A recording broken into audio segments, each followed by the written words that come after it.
Welcome everybody to this new week. Welcome. We have made it through the full moon of last week in Scorpio. Happy Taurus season to you.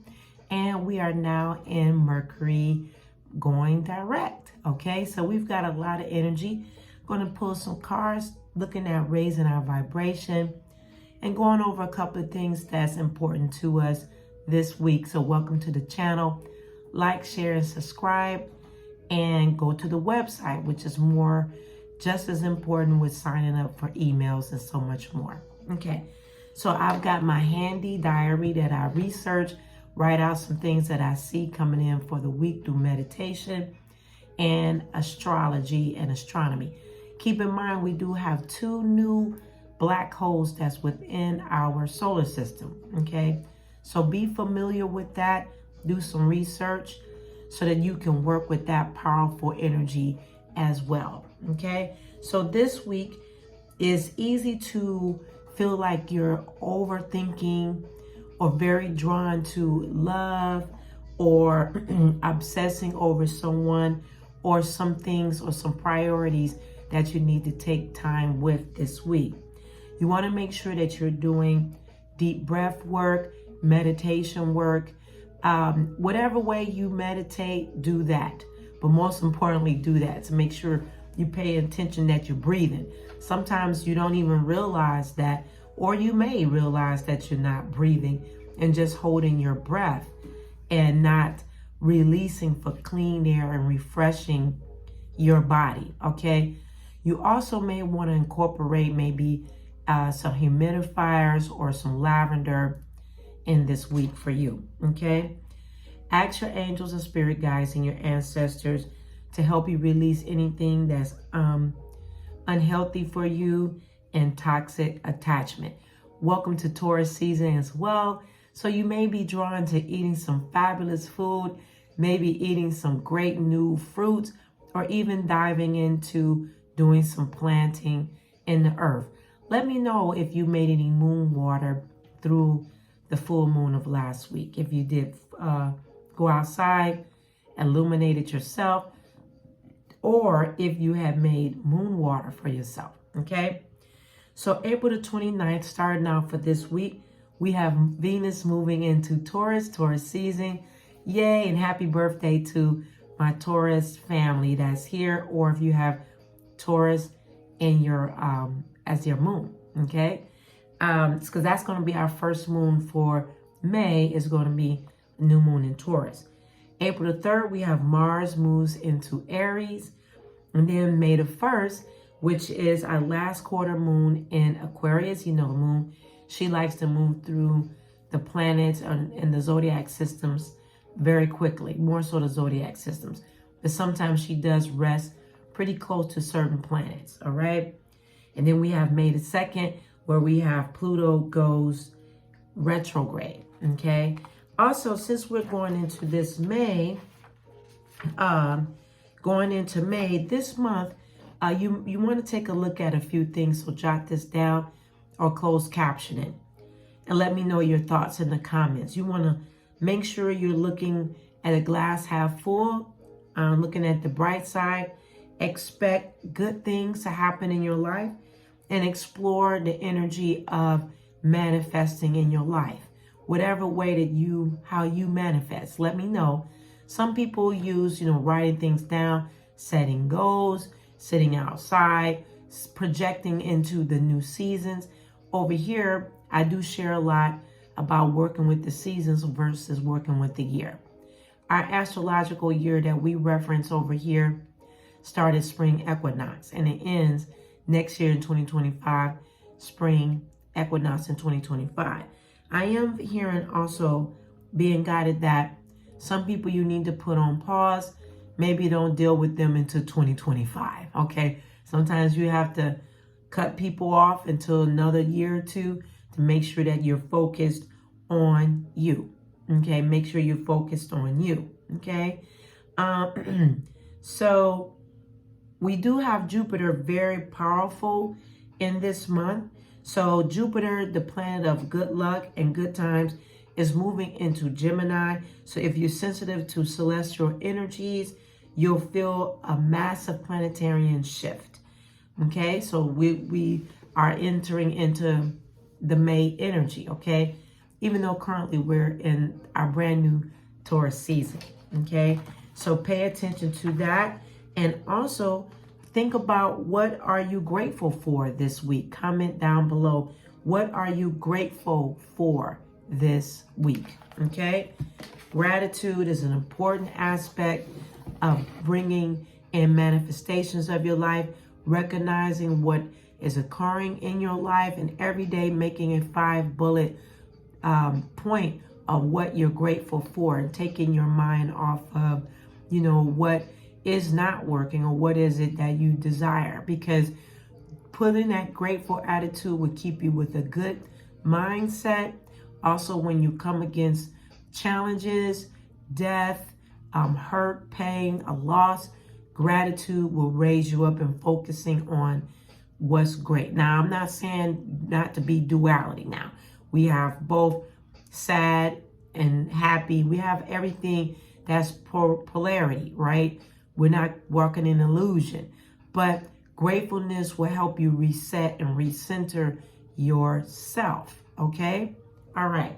So now we're going to get into the cards, doing raise and vibration energy for this week. Spirit guys, what's the cards that you would like to share for this week?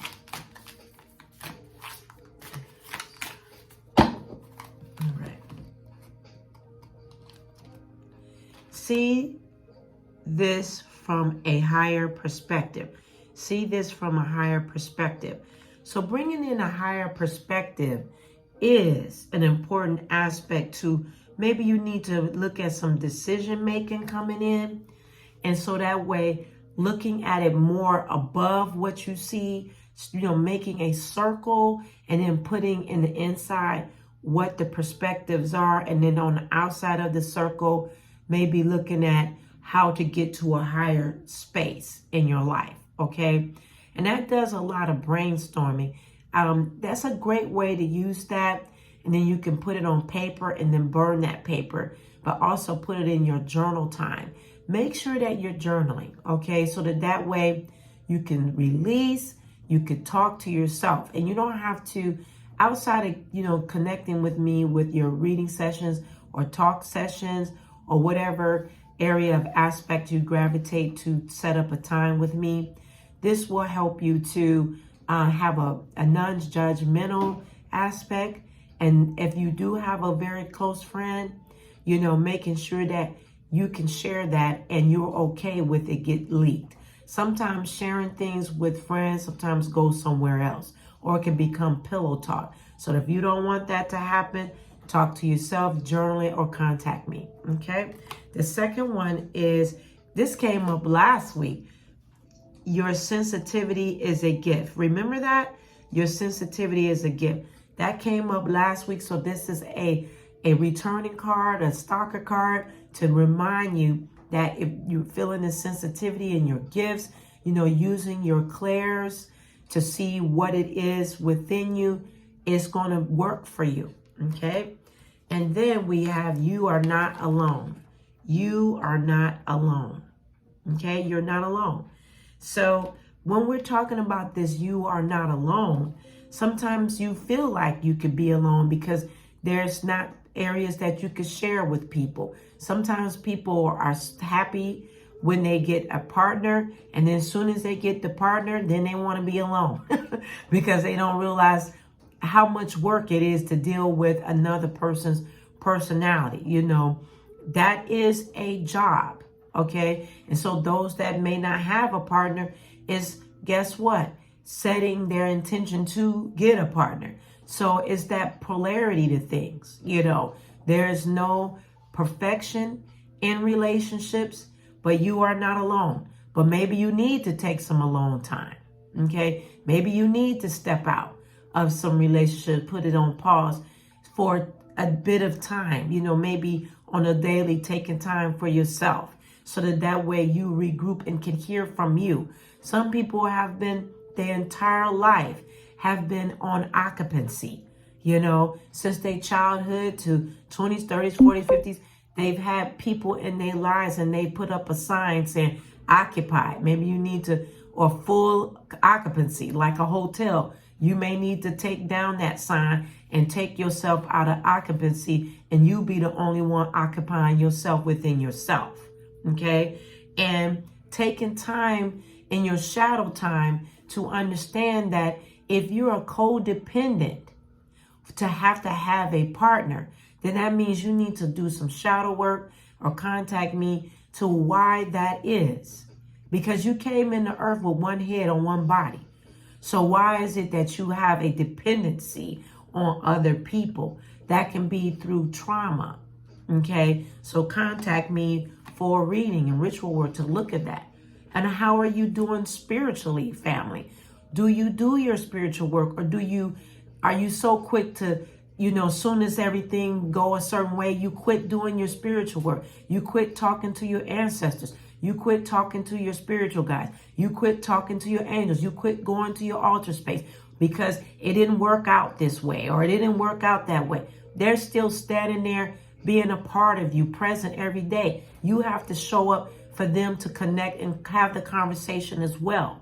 Don't abandon your spirituality. Don't abandon that. And if you don't have that placement, why not? You need to take time to understand your spiritual journey, whatever way that may be. During this season as well, I was guided to get my goddess cards. During this season as well, while we're in Taurus season, you may want to connect to Lakshmi, maybe do some mantras with Lakshmi. Look her up. That's a great, she always likes to come through during the season. Or you can always, listen to yourself if you see continual pictures of goddesses or gods, or feel your ancestors, or you seeing visuals a lot, or of an animal, that could be your spirit animal, or something that's calling out to you to say you're not alone. You need to talk with me. You need to sup with me. You need to sit with me. You need to fast with me. You need to take time with me. You need to cleanse yourself with me so that you understand me. And me is in with you, and you are in me. Thank the divine for that message. All right. So let's get into the goddess cards here. Thank you, spirit guides. What do you have to say to the family here to see this message? Yes.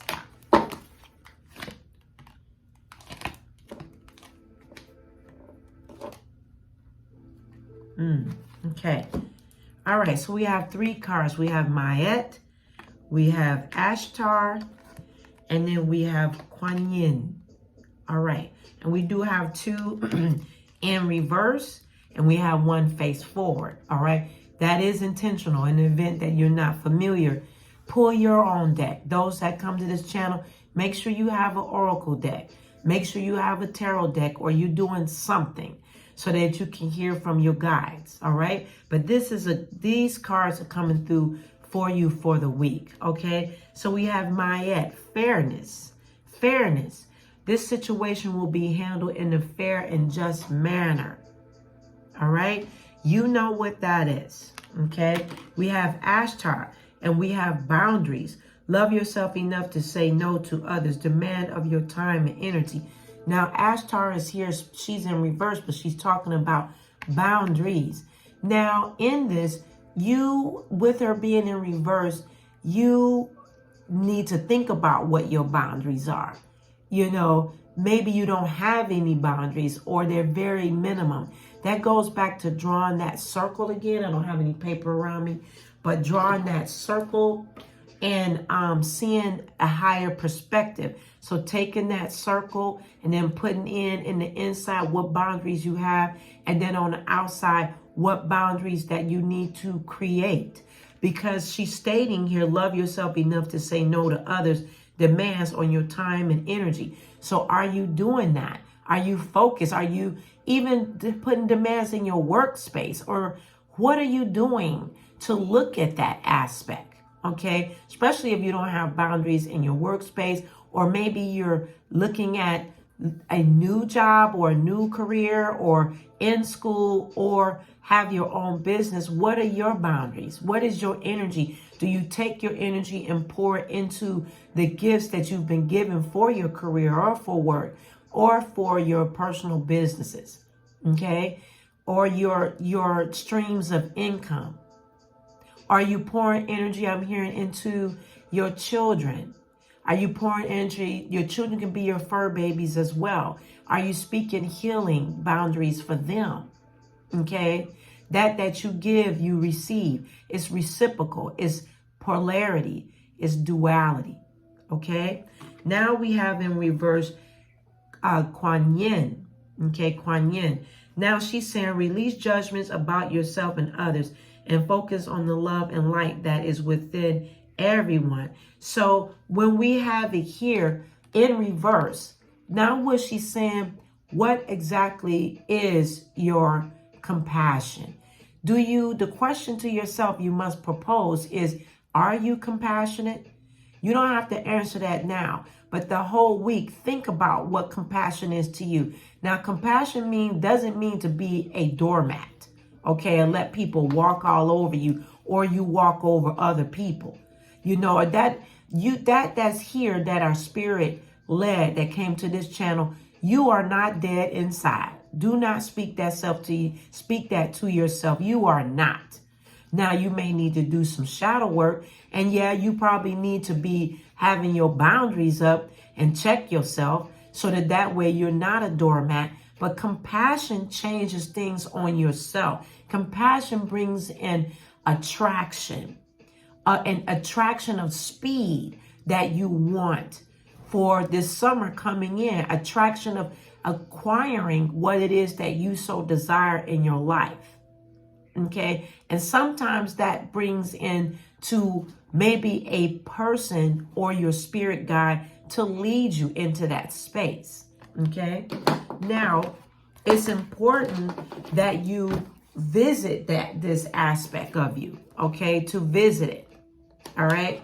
I'm going to, hopefully I know I've been here a minute, but let me see if I can get to MAAT, see if there's some additional messages from her, because I want to get into that part. The message from MAAT is, let me suggest another definition for fairness. It's when all parties involved surrender their personal agendas in favor of the greater good for the entirety of the group. Now, this requires trust and wisdom of the whole. So when it comes to matters of dispute, the attacks are based on fears that you may not receive your share. Yet attacks amplify the hurt and the pain that causes the dispute in the first place. Now, this message is for those in particular. Rewind and listen to this. Why not surrender your attachment to a specific outcome? Instead, direct your holy will towards the resolution of the argument. Hold firm vision of peaceful outcome and let the pieces fall into place in a harmonious manner. Okay, so there could be a couple of things that this can mean as well, because she was the head runner. A lawsuit will be resolved. A dispute will end harmoniously. You will be treated fairly. Keep everyone's needs in mind during negotiations. Release guilt and shame, as these emotions can attract a punishing attack. Okay, so you want to pay attention to that message for coming into this week. All right. Now, so, in saying that, take time with yourself. Comment down below. Let me know. I am available. Go to my website. Love to chat with you. Love to do a session with you at https://crisispsychic.com. We will be going into new moon next week. Our last quarter is this Wednesday. So let me know in the comments if you will be interested in us starting back our community altar. Okay. I have to know what those numbers look like. So you can text me here, DM me, put it in the comments here, or send me an email or text so I can see what those numbers will look like if it makes sense for me to do that and all of us to come together on the altar. Now, if you're not familiar, I burn a candle for each and every one of those that join that private set. It is a cost for that, but it's highly effective. But anyway, it's your choice. So let me know in the comments down below, and have a great high vibe week. I'll see you later.